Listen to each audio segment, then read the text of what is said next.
우리 지난주에 했던 것 세 개의 문답을 우리 짧은 시간 다시 한번 복습을 해봤으면 좋겠습니다. 29문 한번 볼까요? 29문부터입니다. 자, 우리 문제 읽고 답을 읽고 한번 하겠습니다. 제가 문제를 읽습니다.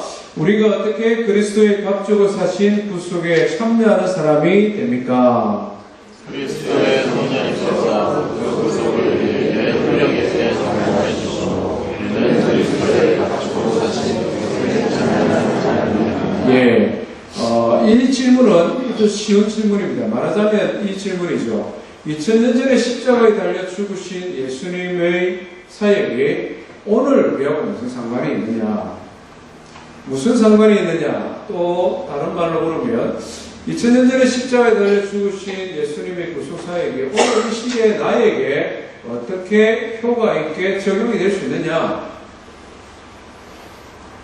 예, 그렇지 않습니까? 예수님께서 아무리 십자가의 고난을 당하시고 그 위에서 죄의 값을 치렀다 하더라도 그게 오늘 나와 무슨 관계 있느냐? 그런데 성경은 거기에 대해서 성령 하나님께서 예수님께서 행하신 모든 구속 사역을 우리에게 효력 있게 적용하도록 역사하신다. 성령 하나님께서 역사하시기 때문에 2000년 전에 십자가에 달려 죽으신 예수님의 구속 사역이 오늘 이 시대에 나에게, 우리에게 적용되어지고 영향을 미치게 된다. 그것도 그냥 대충 역사하는 것이 아니라 효력 있게 역사한다. 여기서 우리가 성령의 사역에 대해서 중요한 것 한 가지를 명심해야 될 것이 있는데요. 그것은 뭐냐면 성경이 우리에게 가르쳐주는 성령 하나님의 사역 가운데 가장 본질적이고 가장 중요하고 가장 1차적인 사역은 예수님의 구원 사역을 우리에게 뭐 하는 것? 효력 있게 적용시키는 것이다. 효력 있게 적용시키는 것이다. 우리가 성령 하나님에 대하여 사모하는 마음도 많고 또 관심도 많고 또 성령의 다양한 사역들, 은사들에 대한 호기심도 많은 것이 사실입니다. 그러나 이런 모든 것보다 우선되어지는 본질적이면서도 1차적인 성령 하나님의 사역은 예수 그리스도의 구원 사역을 오늘 우리에게 효력 있게 능력으로 적용시키는 것. 이것을 위해 성령 하나님께서 역사하신다 하는 것, 그것을 우리가 먼저 기억해야 되겠습니다. 왜냐하면 오늘 시대는 특별히 성령 하나님에 대한 사역에 대해 오해도 많고 잘못 가르치는 부분도 많이 있기 때문에 그렇습니다. 그래서 소결의 문답 성령 사역의 첫 번째 문항에 있어서 우리에게 구속을 효력 있게 적용시키는 것을 제일 먼저 들려주고 있다 하는 것입니다. 자, 그럼 30문은요, 어떻게 이것을 효력 있게 우리에게 들려주시는가, 우리에게 적용시키시는가? 제가 질문을, 우리 답을 한번 같이 봅니다. 시작. 성령께서는 우리를 효력 있는 부르심으로 부르셔서 우리 안에 믿음을 일으켜 주시고 그리스도 연합하게 하심으로 그리스도의 값주고 사신 구속을 우리에게 적용하게 하십니다. 어떻게 예수님의 구원 사역을 우리에게 적용시키시느냐? 두 가지를 말씀하죠. 첫 번째는 뭡니까? 우리 안에 믿음을 일으켜 주시고, 두 번째는 우리를 그리스도와 연합시키신다. 예. 성령 하나님이 우리를 예수 믿게 하는데 이렇게 하신다는 거예요. 첫 번째, 믿음을 일으키신다. 이 말씀 참 중요한 말씀이죠. 사실 한 말씀 너무 중요한데요. 짧게만 말씀드리겠습니다. 우리가 전도를 하거나 예수님을 믿게 될 때에 내가 믿은 것 같습니다. 내가 선택한 것 같다는 거죠. 그런데 이것이 내가 믿고 내가 선택한 것이 아니라 성령 하나님께서 우리로 하여금 세상의 많은 소리들 가운데, 세상의 많은 가르침들 가운데 하나님의 음성을 듣게 하시고 그것을 믿을 수 있도록 우리의 마음 가운데 믿음을 일으켜 주셨다 하는 것입니다. 그래서 에베소서 2장 8절 대표적인 말씀은 너희가 은혜로 말미암아 구원을 받았나니 이것이 너희에게서 난 것이 아니요 하나님의 뭐라고요? 예, 선물이다. 성령 하나님의 주도적인 사역이라는 것입니다.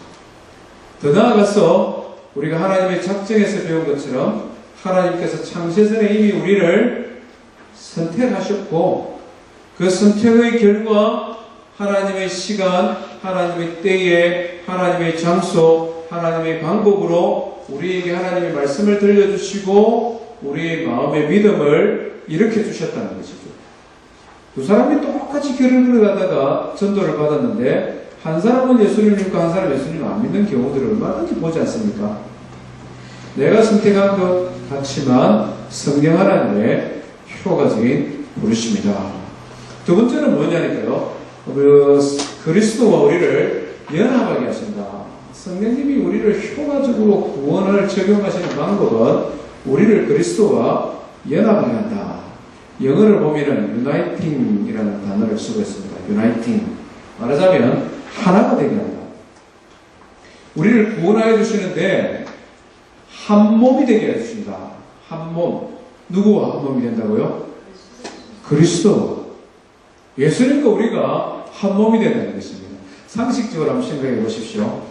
허물과 죄로 말미암아 죽었던 우리 인생, 지금 가만히 앉아서 잠깐만 생각을 해봐도 우리가 어떻게 하나님 아들이신 예수님과 하나 될 수 있습니까? 거룩하신 하나님, 점과 흠과 티가 없으신 독생자 예수 그리스도, 그분과 우리가 어떻게 하나가 됩니까? 이것은 상식적으로 이해될 수 없고 받아들이기 어렵습니다. 그래서 바울 사도는 로마서 11장에 이것을 어떻게 설명하느냐니까 접붙임이다 이렇게 표현했습니다. 우리가 돌배고 우리가 돌사가고 우리가 탱자나무인데 돌배와 같고 돌사가와 같고 탱자와 같은 우리를 잘라서 진짜 사과, 맛있는 귤나무, 참배나무, 그 뿌리에, 그 줄기에 우리를 접붙이면 어떻게 됩니까? 돌배가 참배되고 탱자가 맛있는 밀감이 되고 실제 그렇잖아요. 우리 접붙입니까? 접붙이면 처음에는 다른 가지에서 잘라왔지만 붙이고 나서 한 몸이 되고 나면 잘라내지 않는 이상은 분리시킬 수가 없습니다. 이것이 뭐냐면 성령께서 우리를 예수님과 연합하게 한다. 얼마나 효과적이냐. 그냥 계약서 맺어서 우리를 예수 믿는 자녀 되게 해준다. 내지는 그냥 하나님 닮아간다. 이 정도가 아니라 유나이팅, 하나로 만들어버린다. 접붙인다. 우리가 아무리 죄인이고 우리가 아무리 구원받을 자격 없는 말 그대로 근본부터 썩어서 부패한 인생이라 하더라도 생명의 근원이 되시고 거룩한 분이시고 온전하신 예수 그리스도에게 접붙여지면 그 다음 어떻게 됩니까? 우리가 그렇게 된다는 것입니다. 이것이 누구의 사역이라고요? 성령님의 사역이다.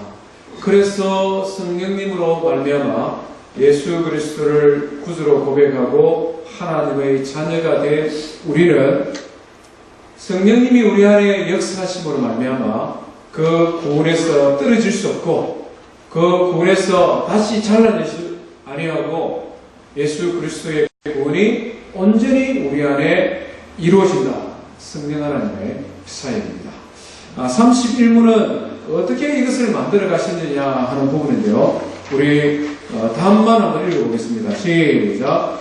표를 있는 부르심은 하나님의 성령께서 하시는 일로 우리의 죄와 비참함을 깨닫게 하시고 우리의 마음을 밝게 하여 그리스도를 알게 하시고 우리의 의지를 새롭게 하셔서 우리로 하여금 복음 가운데 값없이 주시는 예수 그리스도를 영접하도록 우리를 설복하여 믿게 하시는 것입니다. 아주 구체적으로 설명했습니다. 성령님이 하시는 사역이죠. 첫 번째는 뭡니까? 죄와 비참함을 깨닫게 하신다. 얼마나 놀라운 성령의 사역인지 모릅니다.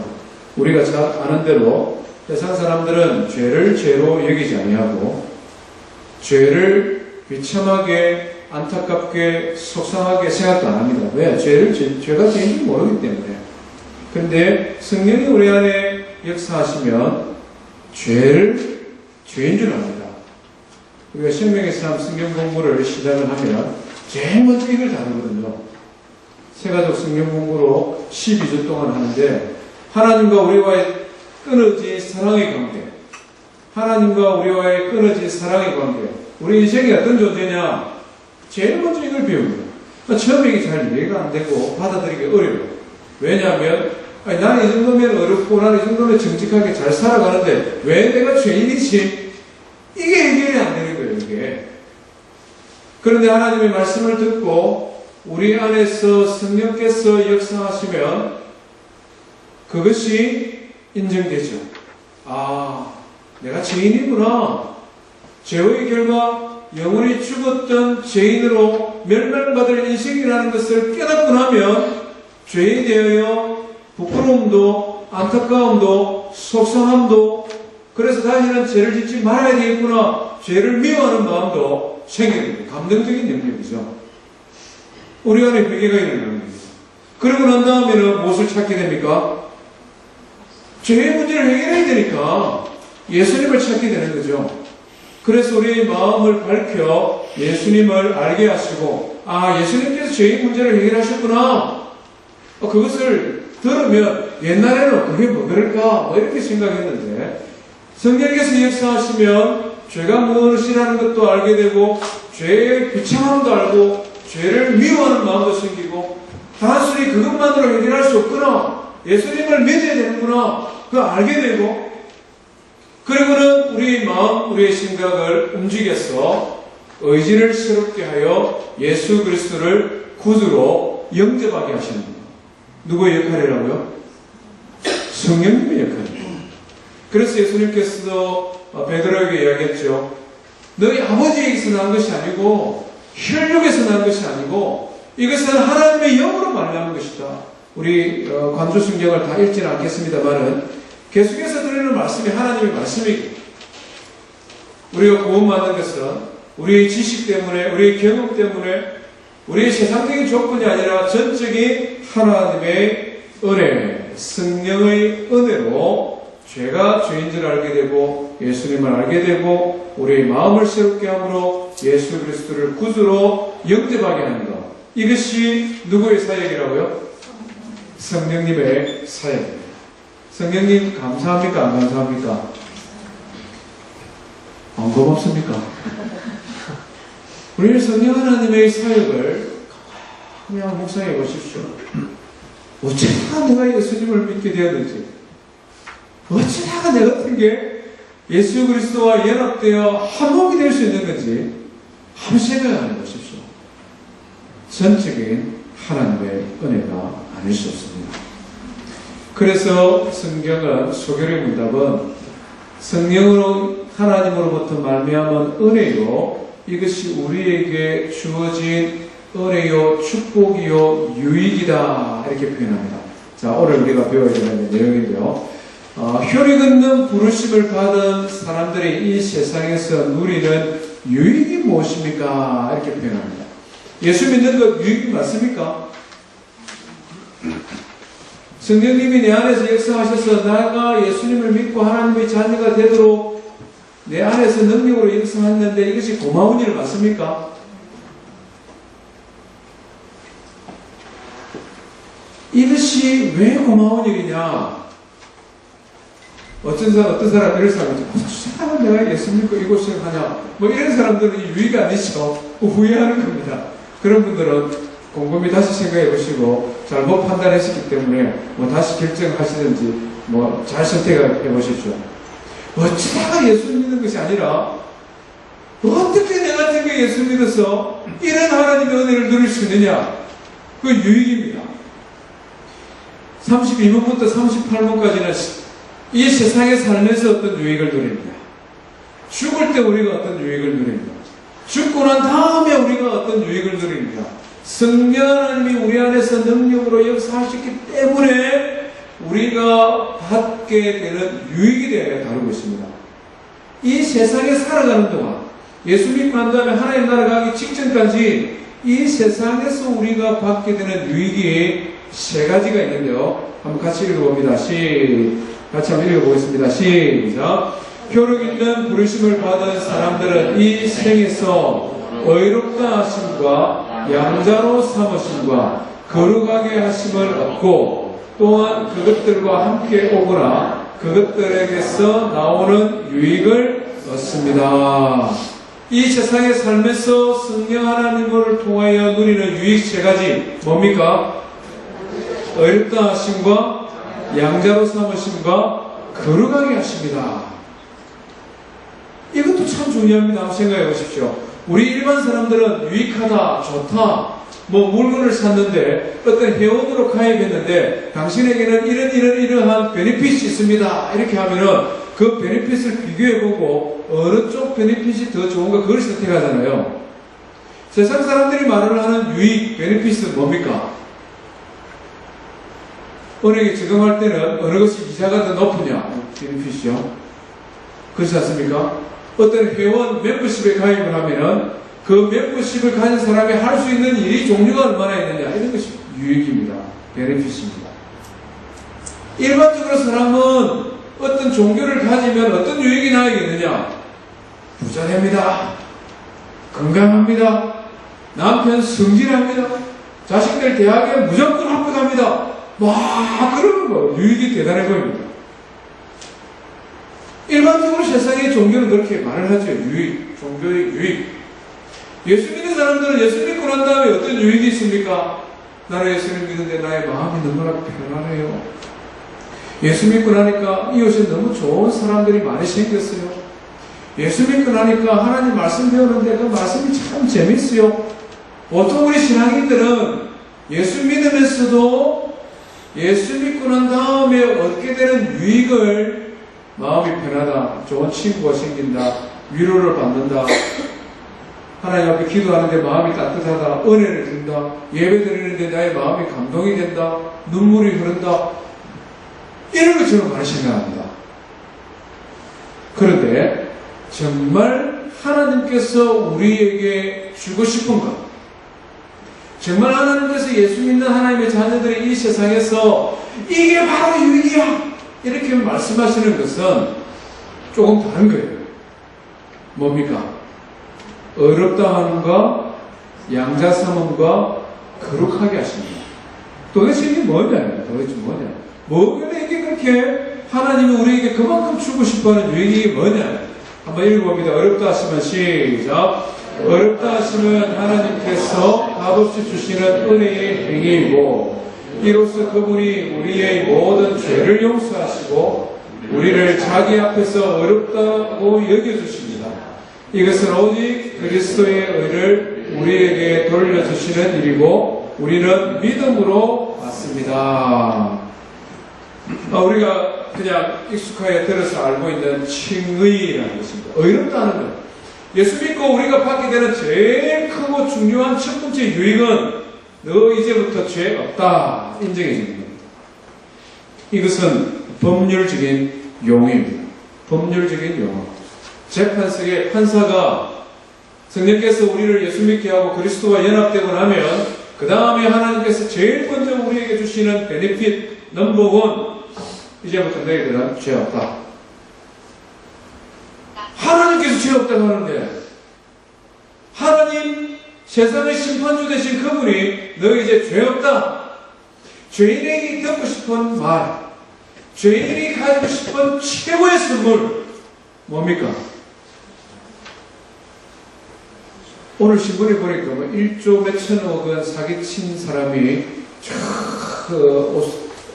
호주에서 200몇 킬로 떨어진 어떤 섬에 무슨 나라에 들어가서 1년 몇 개월 동안 도피 생활하다가 붙들려서 한국에 압송됐습니다. 1조 몇천억 원을 사기치는 사람 참 대단한 사람이고, 그런데 그 사람이 거기에 가서 대저택을 빌려서 고급 자동차를 타면서 1년 반 동안 도피 생활을 했습니다. 행복했을까요? 1조 5천억 원 있으면 하루에 밥 10개 먹습니까? 1조 5천억 원 있으면 하루가 한 48시간 정도 됩니까?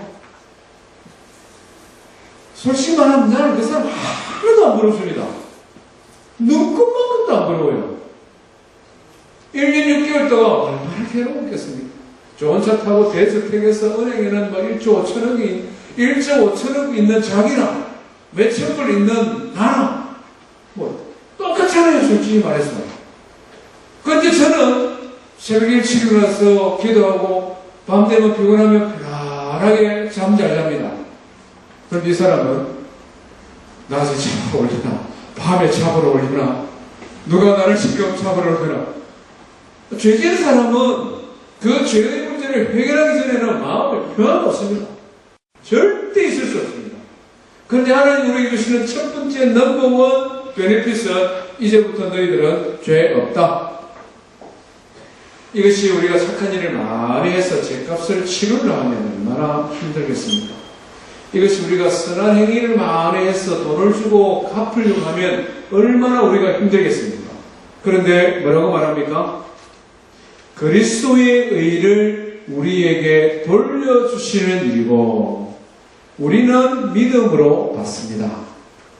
예수님께서 십자가에 달려 죽으신 일, 우리 인생의 모든 죄값을 치르신 일, 그것이 2000년 전에 완성되었는데 하나님의 때에 오늘 하나님께서 성령을 통하여 내 안에 역사하셔서 그리스도의 말씀을 들려주시고 나의 의지를 새롭게 해주시고 내가 예수님을 영접할 수 있도록 내 안에서 성령의 역사하심으로 말미암아 그때 2000년 전에 이루신 예수 그리스도의 그 의를 나에게 돌려주시고 나에게 있던 허물과 죄는 예수님께로 가져가심으로 너는 죄 없다. 아멘입니까?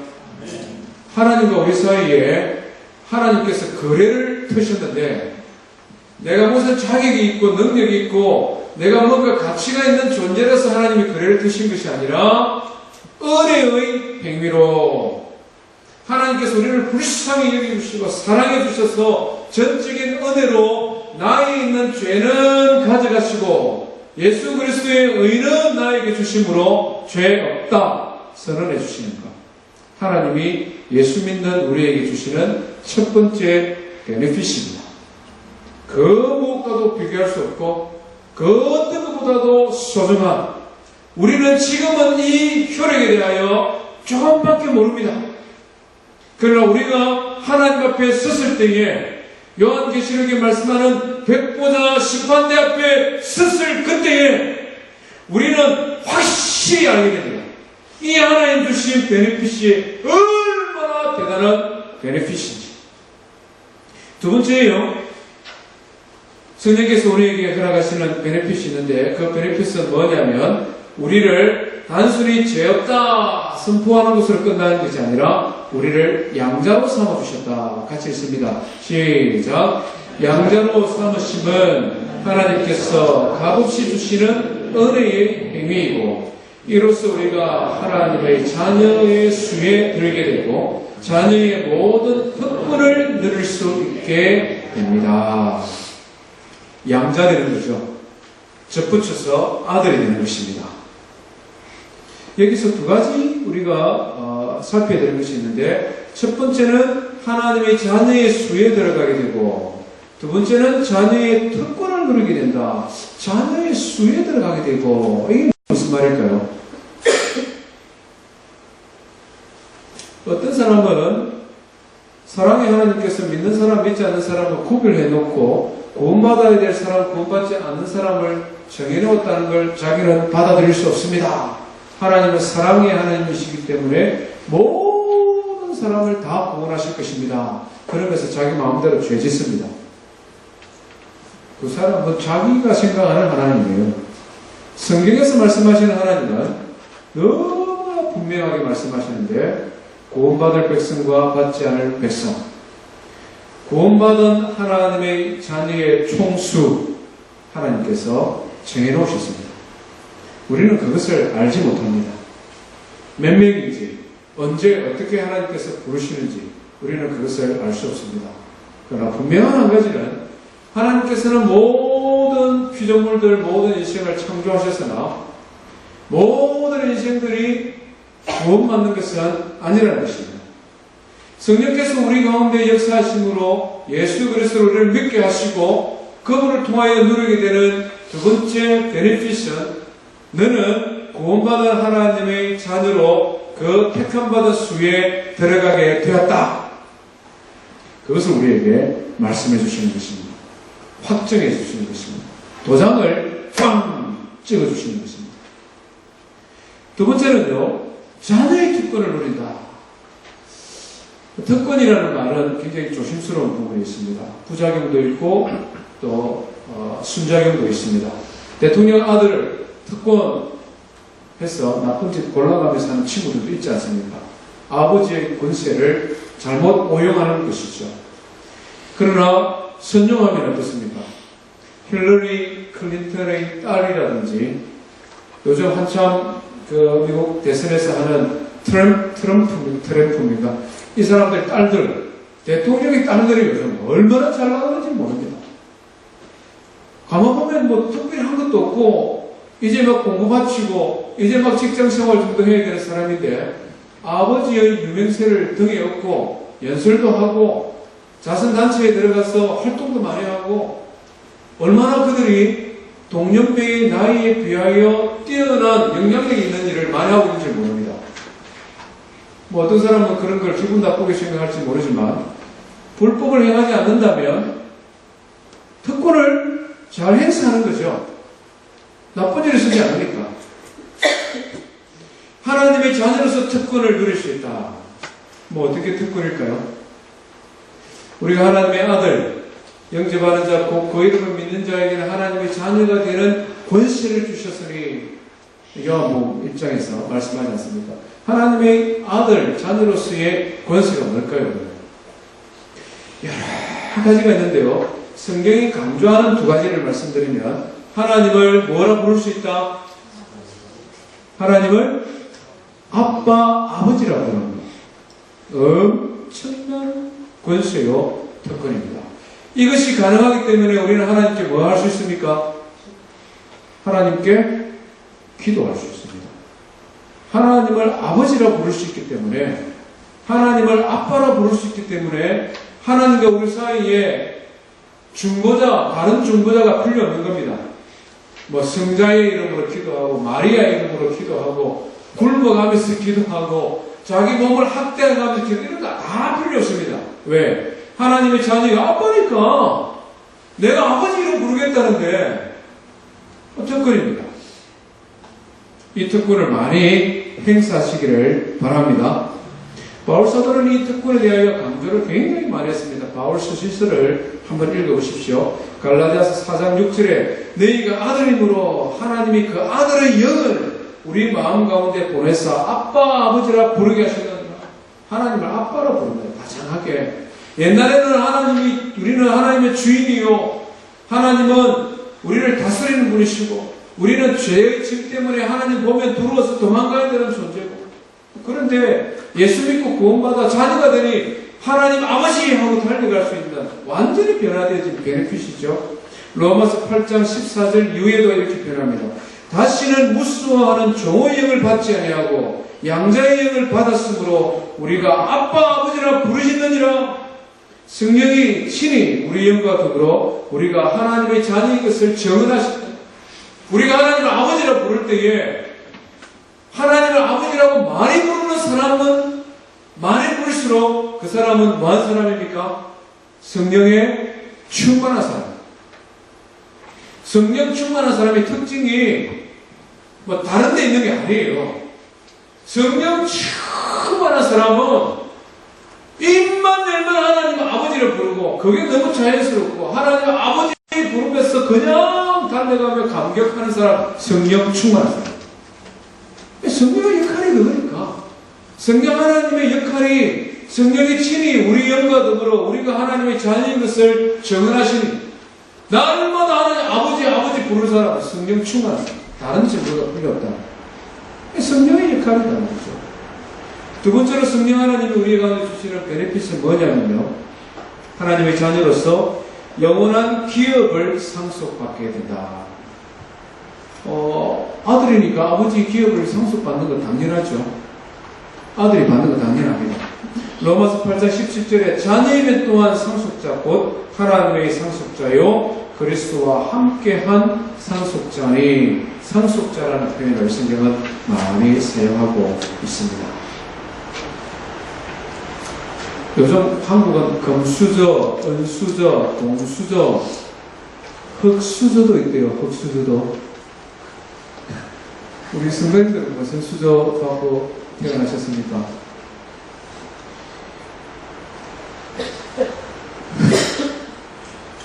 제가 생명의상 훈련하면서 물어보니까 대부분의 사람들은 우리는 그냥 동수저입니다. 또 어떤 사람은 목사는 새로운 것도 있습니다. 스테인레스도 있습니다. 자기 스테인레스 수저 받았대요. 저는 곰곰 생각해 보니까 대나무 수저도 못 받은 것 같아요. 대나무 수저도 못 받은 것 같아요. 그렇다고 해서 아버지가 어마어마한 탐도 없습니다. 너무 고맙고 감사한 다른 거 많이 주셨기 때문에 금, 은, 이런 거 안 주셔도 너무 고맙고 감사하고 아버지보다 못할까봐 오히려 걱정이고 그렇죠.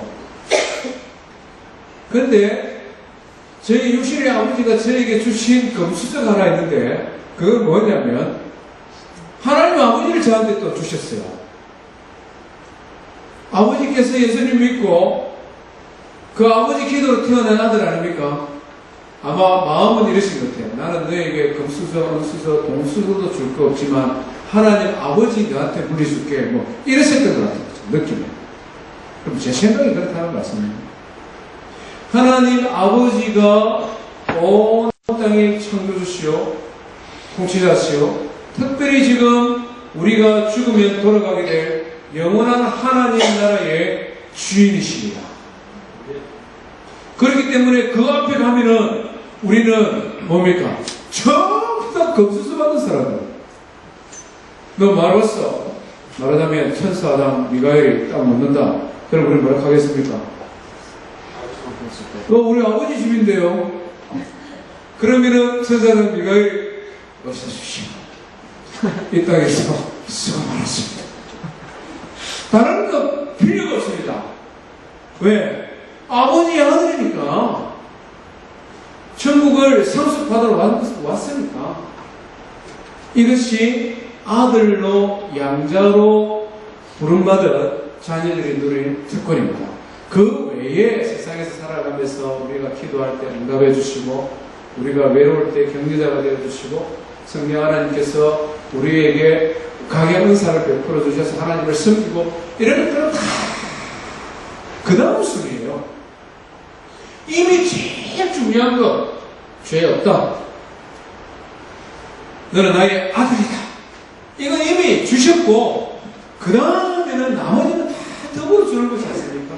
그래서 로마서 8장 5절 이후에 우리가 아직 죄인 되었을 때에 그리스도께서 우리를 위하여 예수 그리스도를 주심으로 말미암아 우리를 향한 하나님의 사랑을 뭐 했다고요? 확정하신다. 확정, 끝나버렸다. 이미 인쳐버렸다. 세 번째 유익은 거룩하게 하심입니다. 우리 세 번째 유익 한번 읽어보겠습니다. 같이 있습니다. 거룩하게 하심은 하나님께서 값없이 주시는 은혜의 행위이고 이로써 우리가 하나님의 형상을 좇아 온전히 새 사람이 되고 점점 더 죄에 대하여 죽고 의에 대하여 살게 됩니다. 성화라고 말하는 것이죠. 칭의와 양자됨은 적극적으로 이루어집니다. 예수 믿을 때 하나님께서 죄 없다. 너는 내 아들이다. 적극적으로 선언하는 것이고, 성화는 하나님 나라가는 그날까지 점진적으로, 앞에 보면 점점 죄에 대하여 죽고라는 표현을 썼습니다. 하나님 나라가는 그날까지 점점 어렵고 거룩하고 성장하여 마침내 하나님 앞에 섰을 때는 홀연히 변화하여 영광스러운 모습으로 그리스도의 신부로 천국에서 우리가 하나님을 만날 터인데, 그때까지 완전히 거룩한 모습으로 변화되어지기 전에 하나님 나라가는 그날까지 이 세상에서 살아가는 동안 우리를 점점 더 거룩하고 어렵고 성결하게 변화시키시는 것도 역시 누구라고요? 성령 하나님의 은혜입니다. 요거 우리가 조금 오해할 게 있습니다. 구원받고 하나님의 자녀가 되었으니 그 다음부터는 이제는 내 책임이야. 이제는 내가 열심히 노력하고 그래서 부끄럽지 않은 삶을 살아야지. 이제는 내가 열심히 노력해서 성화가 돼야지. 우리 이렇게 생각할 수가 있습니다. 하나님께서 참 기특하고 사랑스럽고 그래 그 마음만은 내가 받을게. 실제로는 아니다는 말씀입니다. 실제로는 성화의 삶 역시 누구의 사역입니까? 성령 하나님의 사역입니다. 그렇죠? 이제부터는 내 힘으로 내 능력으로 하나님 구원해 주셨으니까 이제부터는 내가 한번 이렇게 살아보겠습니다. 잘못하면 율법주의에 빠지게 되고 잘못하면 실족하게 됩니다. 구원하여 주고 자녀 삼아줬는데 지금 내 모습이 이게 뭡니까? 하면서 실망하게 됩니다.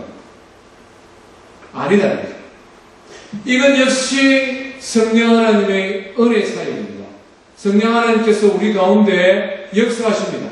점점점 죄에 대하여 멀어지게 하고 미워하게 되고 의를 추구하게 되고 하나님 기뻐하는 것이 무엇인가를 생각하게 되고, 그래서 우리 안에서 성령의 소욕을 따라 살아갈 수 있도록 우리를 점점점 성령 하나님께서 역사하시는 성령의 사역입니다. 다만 우리의 의지적인 의식적인 노력이 필요한 부분이다. 성령 하나님은 내 안에서 말씀하십니다. 죄를 미워해라. 성령의 소욕을 따라 살아라. 이제는 하나님 기뻐하신 것은 무엇인가를 생각해야 되지 않겠니? 우리 안에서 말씀하는데 우리가 다음에 할게요. 그러면 재미없을 것 같은데요. 그냥 어렵다 해주시고 아들로 족하겠습니다. 나는 이제 뭐 거룩한 삶은 다음에 생각해 보겠습니다. 이런 식으로 성령 하나님 말씀하시는데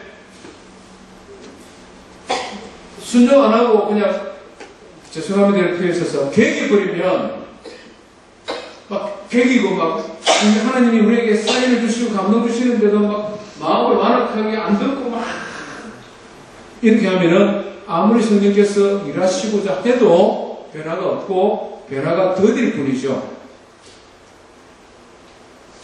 성화도 역시 성령님 사역입니다. 그래서 빌립보서 말씀에 뭐라고 합니까? 너희 안에 선한 일을 시작하시니가, 우리 안에서 선한 일을 시작하신 성령님께서 예수 그리스도의 재림의 날까지 우리를 온전히 이루기를 원하시노라. 이 성령 하나님의 사역이 되는 것입니다. 단지 우리가 그 성령 하나님의 사역에 부합하고 부응하고 포옹하고 그 성령의 음성에 의식적으로 의도적으로 노력하고, 그래서 성령의 소욕과 육체의 소욕이 싸울 때 성령의 음성을 따라 내가 순종하고 이렇게 살아가면 예수 그리스도 재림하기까지 거룩한 모습으로 우리가 점점점 변화되어 가는 것. 이것이 뭡니까? 성화입니다. 오늘 성령님이 우리 안에서 구원을 효력 있게 허락하심으로 받게 된 유익이 무엇인가 하는 것을 살펴보았습니다. 제일 첫 번째 유익은 뭡니까? 죄 없다 선언하시는 것입니다. 두 번째 유익은 뭡니까? 하나님의 자녀다. 세 번째는 거룩한 삶을 살게 하시는 것입니다. 저희들이 성령 충만하여 하나님께서 우리를 위해 예비하신 칭의, 양자된 거룩한 삶의 변화가 우리 가운데 풍성하기를 주의 이름으로 축원드립니다.